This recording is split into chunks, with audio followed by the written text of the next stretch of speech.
ಹಾಗಾದ್ರೆ ಇದು ಅಂತಿಂತ ಅನುಮಾನ ಅಲ್ಲ ವೀಕ್ಷಕರೇ, ಬರೋಬ್ಬರಿ 100 ಕೋಟಿಯ ಅನುಮಾನ. ಮಂಡ್ಯ ರಣಕಣದಲ್ಲಿ ಮತ ಬಿತ್ತನೆಗೆ ಸಿದ್ಧವಾಗಿದೆಯಂತೆ ಬರೋಬ್ಬರಿ 100 ಕೋಟಿ ರೂಪಾಯಿ.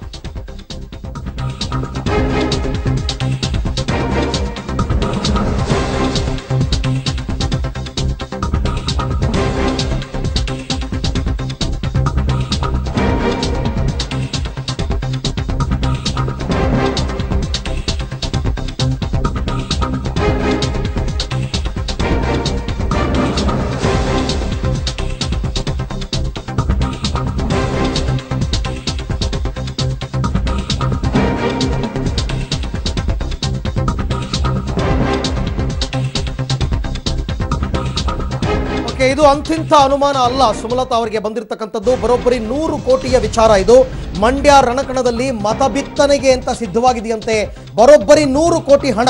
ಈಗಾಗಲೇ ಸಾಂಸ್ಕೃತಿಕ ನಗರಿಯನ್ನ ತಲುಪಿದೆಯಂತೆ ಈ 100 ಕೋಟಿ ರೂಪಾಯಿ ಹಣ. ಸಾಂಸ್ಕೃತಿಕ ನಗರಿ ಮೈಸೂರಿಗೆ ಈಗಾಗಲೇ 100 ಕೋಟಿ ಹಣ ಬಂದಿದೆ.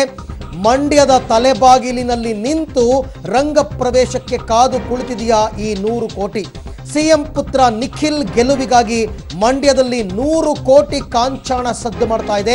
ಚುನಾವಣಾ ಆಯೋಗದ ಅಧಿಕಾರಿಗಳ ಬಳಿ ಸುಮಲತಾ ಅಂಬರೀಶ್ ಈ ರೀತಿ ಆತಂಕವನ್ನು ವ್ಯಕ್ತಪಡಿಸಿದ್ದಾರೆ. ಅಂದ ಹಾಗೆ ಈ 100 ಕೋಟಿ ರೂಪಾಯಿ ಎಲ್ಲೇ ಹೋದ್ರು ಒಂದು ಸಣ್ಣ ಕಾರು ತಪಾಸಣೆ ಮಾಡ್ತಾರೆ, ಮುಖ್ಯಮಂತ್ರಿಗಳ ಕಾರನ್ನು ಕೂಡ ಬಿಡಲ್ಲ, ಅದನ್ನು ತಪಾಸಣೆ ಮಾಡ್ತಾರೆ.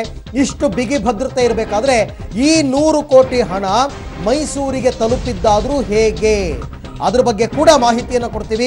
ಕೆಲವೇ ಕ್ಷಣದಲ್ಲಿ ನಿಮ್ಮ ಪಬ್ಲಿಕ್ ಟಿವಿಯಲ್ಲಿ ಈ ಸುದ್ದಿಯ ಅನಾವರಣವಾಗ್ತಾ ಇದೆ.